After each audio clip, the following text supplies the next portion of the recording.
The Carolina Panthers are getting better under Andy Dalton, and the Chicago Bears seem to be turning a corner with Caleb Williams, but they'll get a great sign of their own progress in this Week 5 matchup as we break it down on this Crossover Thursday Locked On Bears, Locked On Panthers podcast.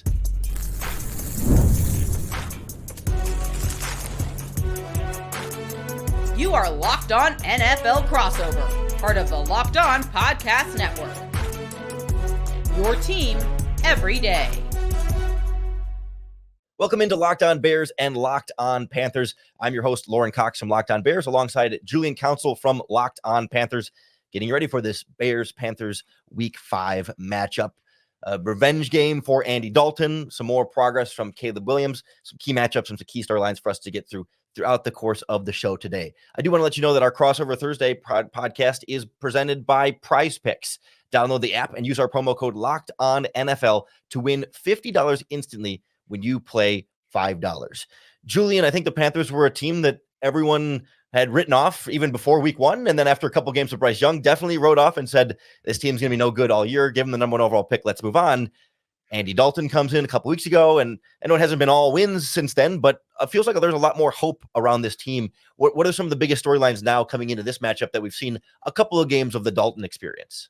Yeah, well, in the words of Geno Smith, they wrote me off, but I didn't write back. And the Panthers still sit at 1-3 after a competitive loss against the Bengals. And that's really all fans have been asking for after what they witnessed week 1 and week 2 of Bryce Young operating the offense at quarterback, was just for this team to be competent. And they have been that the last 2 weeks of Andy Dalton as their starting quarterback. And looking on the offensive side of the ball, obviously Andy Dalton has been a big story as he's been able to come in and stabilize things, have the offense just be functional. Chuba Hubbard has been excellent the last 2 weeks running the football, 100 yards rushing in back-to-back weeks, the first time in his career that he has done that. Diontae Johnson has been dynamic the last 2 weeks. And really that's been kind of the storyline here since Monday when Adam Schefter decided to just throw a Molotov cocktail into everybody's living room here in the Carolinas when he said that Diontae Johnson will not be back in Carolina next year and that he could be a trade candidate once the deadline comes at the beginning of next month, him and Adam Thielen, who currently is on IR. And that took a lot of people aback as Panther fans like, whoa. We were having a good time. Like we're vibing. Like the team is on a constant embarrassment the last 2 weeks. And now you're saying that the best receiver on the team, the best playmaker is not going to be back next year. And it's the thing too, that I don't think a lot of people understand. Yes, Adam Schefter is a reporter. He is one of the league leading insiders, but every time he goes on a show, it's not him reporting something. It could also just be his honest opinion and assessment of the situation. You look at the situation here in Carolina, Diontae Johnson is on an expiring deal. Diontae Johnson got traded here to Carolina. He did not choose to be a Carolina Panther, and the Panthers don't know who their quarterback's going to be next year. So you just put 2 and 2 together. Yeah, it's possible. He might not be in Carolina next season, but Dave Canales was asked about this by Dave Newton of ESPN.com on Wednesday during his press conference, and he said, my job is to do the best thing, to put the best 11 guys out there to win. That's my job as the head coach. The guys we have, we love the guys and the development and the progression that we have, so I don't see that happening. So he came out and said he does not see it happening. Could it happen? Well, it all depends on what they do on Sunday against the Bears and what they do in the ensuing weeks leading up to that trade deadline and whether it makes sense for the Panthers to try to get some compensation for a player who Adam Schefter says will not be here next season. Obviously, quarterback play has been better since they put Andy Dalton in the game, but also, like you mentioned, the running game has been better. Receivers been making plays. Like, how much of that is that just like the opponents they were playing against, maybe the defenses got worse versus like having better quarterback play made the rest of the offense better, or did the rest of the offense getting better help Andy Dalton's job be easier? Like, what's the relationship there on offense? I think it's 100% inserting a different quarterback. Week 1, the Saints came out and just blew the doors off the Panthers. The Panthers defense, we'll talk about them momentarily. Like, they have issues, but offensively, guys were open. The offensive line protected. I looked at Pro Football Focus and their pass blocking stat. The Panthers are second in the NFL, and they have been among one of the worst offensive lines the last couple of years and have not been able to protect. Like last season, they had 7 different left guards, 8 different right guards. I'm sorry, Panther fans. I know I say it all the time, but we cannot forget the trauma that we went through last season. And you're not going to have success if you have that many changing parts on your offensive line. Go back to 2021 when Sam Darnold was a starting quarterback here in Carolina. 13 out of 17 games had a different starting offensive line combination. When you don't have continuity and consistency there, you're not going to have success, even if the talent level is high or low in that position group. So I really think inserting Dalton has been what's changed things around. The Panthers have been able to actually convert on third down. They were 1 of 22 in the first 2 weeks. They have been around 50% the last twos with Dalton at quarterback, and that's allowed them to actually run the football, something that Dave Canales said he wanted to do all offseason long. And Chuba Hubbard, coincidentally, not really, has had 200-yard rushing games the last 2 weeks because they've been able to actually move the football and stay out on the field. I hate it for Bryce Young. I still have belief that he could have success in the right situation in the NFL. I don't think the Panthers set him up for success last year. They certainly did this year to begin the first 2 games of the season. It just did not work out. And it's really Andy that's changed things around more so than everybody else around him has elevated. Well, Bears fans know the feeling when you go from between young quarterback to Andy Dalton and back and forth, and that is not necessarily where you feel like you want to be as a franchise there. But I want to quickly go over to this Panthers defense where Shaq Thompson goes on injured reserve and Josey, Jewell is injured and not an IR yet as far as I'm concerned, but as far as I know, but not expected to have either of those linebackers this week for the Panthers defense against Chicago. Where do you see that being the biggest impact in the run defense or in coverage? I know they blitz them quite a bit. Where do you sort of see that having the most impact? Yeah, it's going to be tough. Josey Jewell actually has been kind of a liability in coverage. Looking at PFF, they credit him with a 158.3 passer rating when targeted. And for the folks that don't know, that's a perfect passer rating in the NFL. So he was not good against the Bengals. And I understand Joe Burrow is excellent. I'm not expecting that Caleb Williams is going to pose that kind of a threat, at least early on in his career, as this can be his 5th career start. Yeah, it's tough to see those guys go down. Obviously, Shaq Thompson's the guy they missed all of last season, aside from the first 2 games of the year with a broken ankle and leg. Now the Achilles tear. He's a free agent after this year, so maybe the last time we're going to see him as a Carolina Panther. And yeah, Jewell is dealing with a hamstring / groin. It's both a hamstring and a groin. He's not expected to go on IR. He's going to miss Sunday. So that means Trevin Wallace, the rookie that they drafted at Kentucky in the 3rd round, he's going to step up. He's going to wear the green dot, and he's going to be their leader at inside linebacker alongside Clyde and Charles. Both those guys will be making their first career starts at linebacker in the NFL and for the Panthers. And I think communication is one thing that you want to see. And Dave Canales has said that when on Sunday, Trevin Wallace came in, even when Josey Jewell was still in the game, he was wearing the green dot and was getting those guys in position. He has really been the most impressive of the rookies leading up to the season as Xavier Legette. He has had some issues, at least back in training camp and OTAs, of being healthy, where Trevin Wallace is out there and they put him in some sets where he was the lone linebacker out on the field as they were trying to prepare him to be the guy eventually they thought it was going to be next year. So that's what you're kind of looking at is being able to get the guys lined up properly and also just run fit. Panthers been terrible against the run, and Shaq Thompson is one of their best run defenders. Jewell has had an up and down start to the season, and Wallace got washed away late in that game against Cincinnati when they tried to salt things away. So him and Charles are going to have to step up, fill those gaps, and really be physical and lead that defense in the middle if the Panthers are going to have success on Sunday against the Bears. Yeah, and the Bears are certainly going to be looking to attack that middle in the ground game and through the air as well. Chicago also dealing with some injuries of their own on the offensive and defensive line. So we'll take a quick step away here, and when we come back, we will talk about the Bears side of this matchup and some of the big storylines coming in around Caleb Williams and this Bears offense trying to get going, and the defense still playing pretty sharp. That's next on our crossover Thursday, Locked On Bears, Locked On Panthers.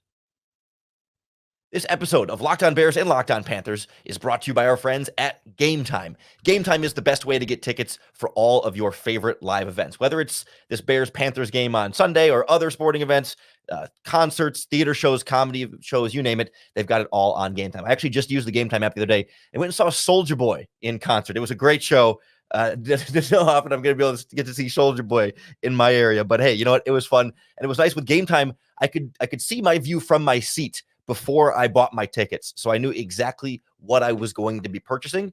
And Game Time has all-in pricing that you can turn on so that you don't have any of the added fees at the end of the checkout process either. You know exactly how much you're paying when you're picking your tickets. It's so much easier, and it's why they say you can take the guesswork out of buying tickets with Game Time. Download the Game Time app, create an account, and use our promo code LOCKEDONNFL for $20 off your first purchase. Terms apply. Again, create an account and redeem that code LOCKEDONNFL for $20 off. Download Game Time today. What time is it? Game time. As we continue our crossover podcast, Locked On Bears, Locked On Panthers, Lauren Cox here alongside Julian Council. We turn our attention to the Chicago Bears that got a much-needed win over the Los Angeles Rams last week. They had lost 2 in a row coming into that game, and there wasn't a lot of confidence in this Bears offense as a whole being able to operate smoothly and really put a competent group around Caleb Williams. The defense has been fine all season. The struggle has been trying to get a running game going, have receivers make plays after the catch, but it felt like not for 4 full quarters, but for enough of the game against the Rams, they got things rolling here. And now there's definitely been a sigh of relief in Chicago. Like, okay, we figured some things out, and now you've got a struggling Carolina Panthers defense with some injuries at linebacker. And I think Bears fans are licking their chops a little bit at getting to this one and trying to get a second straight win. Yeah, I would think so. And I watched a lot of the game against the Colts the week prior, and I was wondering, do you feel like that's kind of when things maybe turn around even before last week where they did have some ability to run the ball? Because I know Indianapolis has not been great against the run, and Caleb Williams threw for over 300 yards in that game. Saw Roma Dunze get started. Felt like that might be, because I know early on, like that first game was kind of rough there for a little bit earlier this season, but it feels like that may have been a turning point too, just from an outsider's perspective when looking at the Bears. What did you think about that? Yeah, in the fourth quarter of that game, they had a couple of nice drives where the offense was in rhythm and in sync and working the way down the field. And it was kind of a question of like, okay, was this actually them finding something, or was this the Colts with a 2-possession lead, maybe taking the foot off the gas a little bit here and not letting the Bears back in, but you know what I mean? Not necessarily attacking them in the same ways they did earlier in that game. But it carried over, at least eventually, into the Rams game. They started slow. They pretty much started slow every game this season. This has been a second half team for sure on offense. And against the Rams, like back-to-back touchdown scoring drives for the first time all season was not something we were used to seeing. And finally against the Rams, they get the running game going. Like the Colts were the worst run defense in football, and they couldn't run against them, but they found it against Los Angeles. So again, we're kind of wondering, like, is this sustainable, or was it a Rams team that was even more injured than this Panthers team, especially on defense there, where you just kind of wonder quality of opponent versus real progress, but you don't necessarily feel like the Panthers are some huge step forward in quality of opponents. So in theory, you should be able to do it again. Yeah, and that'll be interesting because Carolina has not been great against the run. Last time I checked, they were 20th in EPA against the run and on defense, and they were 13th last week. And I found it to be interesting because the Panthers, they gave a ton of yards week 1 against the Saints, a ton of yards week 2 against Chargers, and people were saying, well, that's because the offense didn't move the ball. It's like, okay, sure, but the Saints want to run the ball. We know Jim Harbaugh wants to run the ball as well. And then the Raiders, the worst run team in the league until, I guess, on Sunday, they finally figured it out against whoever they played. Forget, they couldn't run the ball. So if the Panthers are able to stop the Raiders, feels like they should be able to stop the Bears. But looking just at the offense overall, like what's the biggest storyline for that offense for the Bears heading into the game? I'm wondering, because last year I had to listen to a lot of people say the Panthers should have drafted CJ Stroud. I'm curious, is there any talk in Chicago after watching what Jaden Daniels is doing so far, if maybe the Bears may have gotten this one wrong, even though there's still plenty of time, and I think it's a little bit too early to say that, but I mean, look.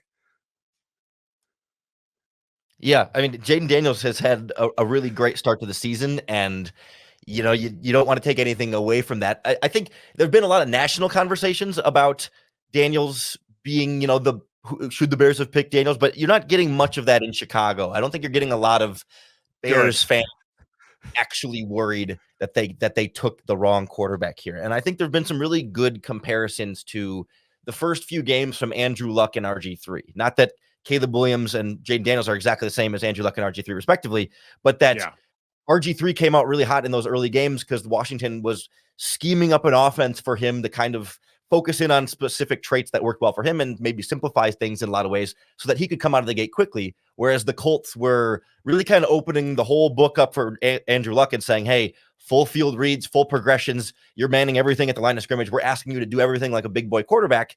And you're a little bit slower out of the gate because it's just so much on his plate. And then over time, you know, you see that as Luck had that broader foundation, he kind of settled in a little bit more, whereas RG3 had more trouble like adapting down the line to doing more as a quarterback. And I think there's some similar storylines there with Caleb and Jaden Daniels. Not one-to-one, but I think Cliff Kingsbury is doing a great job of scheming up an offense for Jaden Daniels where it's a little bit simpler. He's not reading the full field as much, a little more one read, a lot of RPOs in that offense, whereas Caleb is doing everything. And it's maybe it was a little too much for him early on here, but like this last game against the Rams felt like this, like a kind of a breakthrough for him in the sense of like, hanging in the pocket, taking the checkdowns when they're there, not trying to do too much, just operate the offense and game manage a little bit more, because for the first time he could rely on a running game and he could rely on playmakers making more plays after the catch than we had saw through the first 3 games of the year. And then a defense on the other side that keeps them well within range on the scoreboard every time. So you don't have to drop everything and just throw 60 times. A little more like they got away from against the Colts, where he threw over 50 passes in that game because they just couldn't run the ball. Yeah, I found it so interesting, those situations, because I look back last year at Bryce Young. There was really never a doubt that he was going to be the starter week 1 in Chicago. Kind of feels like that was the same plan where from day one, Caleb was always going to be their guy. There was never any thought of he's going to have to compete or he might have to sit out for a little bit, where Washington, there was some doubt of whether they were going to start Jaden Daniels immediately. Same thing you look at Denver, where, I mean, Bo Nix has not played well. They have won the last 2 weeks in spite of him, I think, of that game against the Jets on Sunday. But they were trying to see whether they were going to start him right away. And I do wonder, when teams decide, like with Caleb or like with Bryce last year, and I think the Bears have Caleb in a much better situation than Carolina had Bryce Young in last year, when they decide, like, right off the bat that you're going to be our guy, do they sometimes skate away from some of the things they should do that could actually help the rookie instead of putting so much on their plate right away? So hopefully, for Caleb's sake, and just for someone who really enjoyed watching him back at OU and at USC, that he can start figuring things out, as it sounds like he is. Defensively, though, like, the Bears seem to be pretty good. What's going on with that Bears defense as they're trying to help that rookie out after the first 4 weeks? Yeah, they've been really firing on all cylinders and playing some strong football there. We had concerns about what their pass rush would look like coming into this year because they didn't have much of a proven complement to Montez Sweat up front. A lot of younger guys and guys that they're kind of hoping could take that next step. And so far, they've been able to do it. I mean, Matt Eberflus has been a little more aggressive as a blitzer, not over the top, not going crazy like Brian Flores in Minnesota, but seeing him get a little bit more creative with, some sim pressures. He'll bring a linebacker and drop a defensive end somewhere else, and just making sure that what they're throwing at opposing quarterbacks isn't so easy to diagnose at the line of scrimmage. Especially, I think, the more experienced veteran quarterbacks like Dalton or like Matthew Stafford last week or CJ Stroud in week 2, like, they blitz them a lot. Whereas I think when they don't think the quarterback play is very good, like Will Levis or Anthony Richardson, they didn't blitz much at all and said, hey, beat us with your arm. I think against Andy, I'm expecting a little bit more of an aggressive look up there. And then this secondary is very aggressive. They've gotten takeaways every single week. If you put a ball up for grabs, they're not going to drop the interception. They're not going to miss the big play. They're going to make it. And I expect them to get at least one in this one to give the Bears an extra possession. And it's just a matter of how well their offense can take advantage of whatever field position that is, or whatever extra drive that gives them somewhere in the game. They finally took advantage last week. Every week is sort of like we're holding our breath a little bit to see what this offense is going to be. But defensively, like, they're really solid from top to bottom. And a big part of that has been staying healthy. They've got pretty much their entire lineup top to bottom with like one backup defensive lineman has been really the only major injury concern on defense. So, fingers crossed that they can keep holding that up. That's going to be one of the big keys to victory for the Chicago Bears is getting turnovers and being able to help this offense out. And we're going to go through some of the other keys to victory for both of these teams so I can get a sense of what the Panthers have to do in order to get a win and what the Bears have to do in order to get a win as we continue our Crossover Thursday podcast here in the Locked On Podcast Network, your team every day. Our Crossover Thursday Locked On Bears, Locked On Panthers is brought to you by our friends at FanDuel Sportsbook. And this season, you can start the year with a big return on FanDuel. It's America's #1 sportsbook for a reason, because right now they're going to get you started with $200 in bonus bets guaranteed when you place your first $5 bet. So you could place $5 on this Bears-Panthers game, where the spread right now is Bears -3.5 at home. The money line is Panthers +172 straight up, or the Bears -205 straight up. And the over-under is expecting a lower scoring game, set at 41.5 points. So whether it's Bears-Panthers or WNBA playoffs, Major League Baseball playoffs, soccer, tennis, the combat sports, college football, you name it, they've got it all at FanDuel, all in their app that's safe, secure, and super easy to use. So to get your $200 in guaranteed bonus bets, win or lose after your first $5 bet, visit FanDuel.com and download America's #1 sportsbook. All right, thanks for tuning in to our Crossover Thursday Locked On Bears, Locked On Panthers podcast. I'm Lauren Cox from Locked On Bears alongside Julian Council from Locked On Panthers. And our Crossover Thursday podcast is presented by Prize Picks. Download the app and use our code LOCKEDONNFL to win $50 instantly when you play $5. Julian, what do you see as some of the keys here for the Panthers? What do they need to do around Andy Dalton? What do they need to do defensively? How can they get a win over the Chicago Bears? Yeah, looking at the defense first, Lauren, we brought up earlier in the show that Shaq Thompson out for the rest of the season for Carolina. Josey Jewell not expected to play on Sunday with that groin and hamstring injury. So that means Trevin Wallace, rookie, you're up. Claude Charles, you're also up as the two starters at that interior linebacker spot. The Panthers currently have 111 career snaps among their linebackers. 4 guys, 111 career snaps, not starts, snaps. That is concerning when you're just looking at the overall depth and experience. And we'll see. They drafted Trevin Wallace in the 3rd round out of Kentucky for a reason. Hopefully, for the Panthers' sake, they're going to see that reason on Sunday as he steps into that role that they're expecting he's going to hold for the next 4+ years. And Claude Charles, been more of someone that they've seen as a special teams guy, really stepped up in the preseason as an interior linebacker with that second team unit. So we'll see what they're able to do, but they really going to need those linebackers to not have a significant drop off from the 2 vets in Thompson and Josey Jewell. The second thing I'm looking at, they got to find a way to put pressure on the rookie Caleb Williams. The Bears have given up 16 sacks. It's tied 3rd most in the NFL. 10.2 sack percentage allowed, which is 28th in the league. The Panthers, though, they're not great at getting after the passer. You look at this outside linebacker group of pass rushers outside of Jadeveon Clowney, you don't know who any of these guys are. I saw someone write earlier this week, it's a who's who of whom.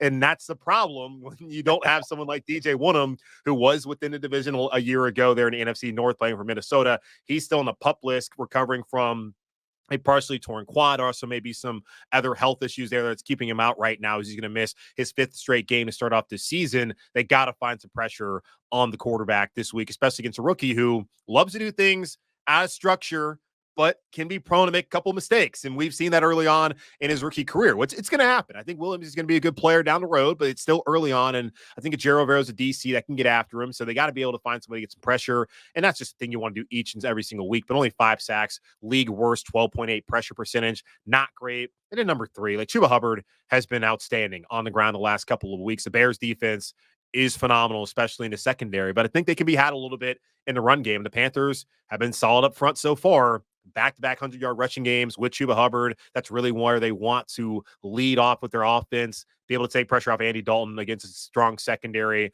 run the ball. He's 3rd right now in the NFL in success rate. Chuba Hubbard is at 65.5, right behind Chase Brown of the Bengals and Lamar Jackson of the Ravens. Give him the ball, feed him, and that's a way to have success and win a game this Sunday in Chicago. I will say that it'll be an interesting matchup there of like trying to get this Panthers defensive line going, both in the pass rushing game, but also keeping your linebackers free on the back end so they don't have as much to wash through in the running game against the Bears offensive line that has been really the Achilles heel of the offense so far, particularly on the interior, where your left guard, Tevin Jenkins, we kind of thought would be your best lineman this year. And not only has he been struggling a lot more than we expected, but he's also injured now, dealing with a rib injury.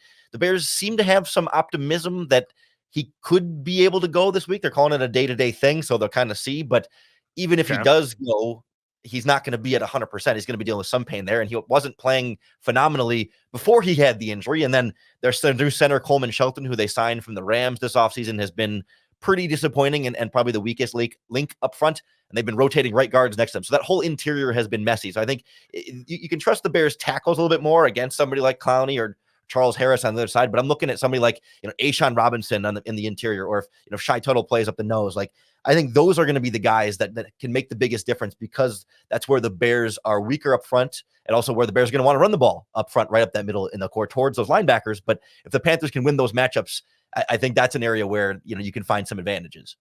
Yeah, and those are the matchups they won a couple weeks ago when they beat the Raiders on the road, as they got injuries there in the interior defensive line, where Derek Brown, their best defensive player, maybe their best player overall, he's out for the rest of the season with the meniscus tear. Then Shai Tuttle, honestly, has been terrible when he's played here in Carolina, dating back to last season in the first 2 games. They haven't really missed him that much the last 2 weeks. Jaden Peavy has actually stepped up in that role, and he's been a much better player for Carolina than Tuttle has ever been in his tenure here in Charlotte. And Ashawn Robinson is actually all things considered, as bad as they've been up front on the defensive line, has actually been a pretty solid signing for them. He's been an upgrade over the guy, Deshaun Williams, who they had last year. Coincidentally, Deshaun Williams, who did not make the Bills team, is now back on the Panthers practice squad, has been elevated the last 2 weeks, and I expect that will likely be the case again. So we'll see. Like guys like Nick Thurman, LeBron Reagan have to step up, be able to win those battles on the inside. But yeah, it's definitely going to be A'Shaun Robinson and Jaden Peavy are the two guys you're looking at, and if Tuttle's available and healthy with that foot injury, which has caused him the last 2 weeks to miss out on,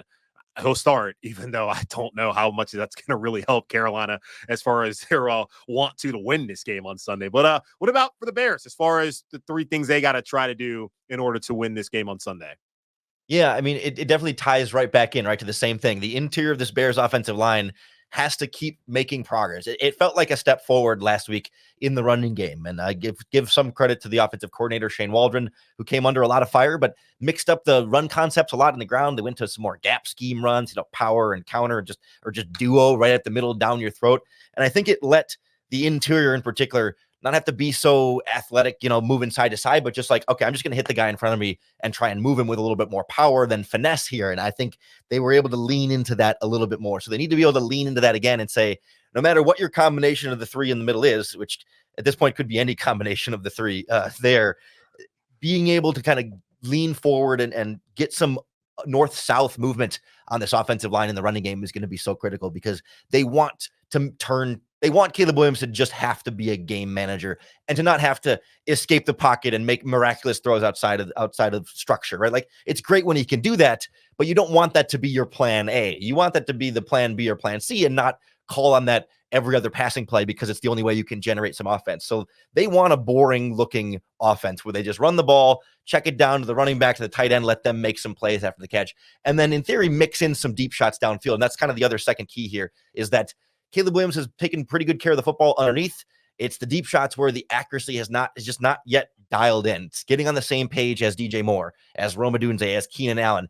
They'll get guys open, but he'll overthrow it a little bit, or put it a little bit too far in front, or he thinks he's going to bend the route in, but he takes the route vertical, and they're not on the same page there. We're still waiting for the Bears to really unlock that aspect of their offense. They've hit like maybe one or two over the course of the year, but like a little bit more of that. So it's not purely just check down Charlie, but it's the deep shots to open things up vertically, and then you'll create more space underneath for the check downs, and vice versa. Stretch them out horizontally and vertically on offense. And then defensively, the last thing for the Bears here, they just need to keep things in front of them and wait for the Panthers to make a mistake, right? Like, Andy Dalton is a good quarterback, and he's going to be smart with the football, but he's going to give you an opportunity once or twice in the game, and you just have to be able to capitalize that. Don't make it easy on them. Don't give them up the big play. Let them catch it underneath and just make the tackle soundly, and make them go 12 plays to get down the field on you every single drive. Most NFL offenses can't do 12 play drives over and over and over again without a drop, a fumble, an interception, a sack, something along the way, a penalty that derails a drive. So the Bears can kind of just be patient with it and understand that Dalton's going to move the ball a bit between the 20s, but they'll hold firm in the red zone. A turnover or two will go a long way towards giving Caleb Williams and this offense another shot with the ball, another score on the board, and then perhaps another Chicago Bears victory. One last thing I want to ask you about, Julian, before we wrapped up. Panthers ran a punt last week. Could we expect any special teams shenanigans in this game? I don't know. Depends on what time score is. I think last week it made a lot of sense, considering that they got off to a slow start. They were down 2 scores. Why not try to make something happen in that situation? And they had it until they didn't. It was a great defensive play there by the Bengals. I don't think any trickeration as far as that goes, unless it's absolutely necessary. But I'm very curious to see how this game goes. I know the Bears are still trying to figure out who they are offensively. 5th career start of Caleb Williams. And you've obviously seen Andy Dalton there in Chicago, and we watched him go to Dallas when he had to start, when Dak got hurt. We saw him a couple years ago with the Saints when Jameis went down. And this feels like through 2 weeks, this is the best I've seen Andy Dalton look in a long time. So I'm very curious to see if he does indeed put the ball in harm's way, because he's really not done that the first 2 weeks. Last week, it was Trey Hendrickson being able to beat the left tackle, Ike Ekwonu, and be able to knock the ball as Andy Dalton was throwing it. That was really the only kind of issue, like turnover. That's the only turnover he's had so far, but that's the only time he's really put the ball in harm's way. So I'm very curious to see, because I feel like the Panthers with Dalton, they've been able to move the ball down the field. And the Bears do have an excellent secondary. It'll be interesting to see how many points it's going to take to win this game, especially with a Panthers defense that's struggling and a Bears offense that's still trying to figure out who they are. So I don't think it's going to be a rock fight, but it's going to be an interesting game on Sunday for sure that I think can go either way. Yeah, I'm with you. That's why the spread is only 3.5 points at FanDuel Sportsbook there. Last thing I'll leave you with, to give you a sense of where this Bears offense has been this season. This week, the Bears official team social media account put out a highlight video of their punter, Torrey Taylor, who's been great this season. But when you're putting out the punter highlight tape, that's not necessarily a sign of a great offense. But I love that, though, because honestly, that's what Iowa football was doing a couple of years ago, as he was literally their best player. So it's good to see that some things stay the same. Hopefully we get better offense in this game and we don't get a bunch of punts back and forth. But no matter what happens, you can be sure we'll break it down for you on Locked On Panthers with Julian or Locked On Bears with me, Lauren Cox. Make sure you're tuning in and making us your first listens each and every day, no matter which of these two teams you root for. We're all part of the Locked On Podcast Network, your team every day. And we're not done for this week as well. We'll have Friday shows coming for you, and we'll be back on Monday to break down whatever happens in Bears Panthers. So go check those out. Keep making us your first listen, and we'll talk to you again tomorrow.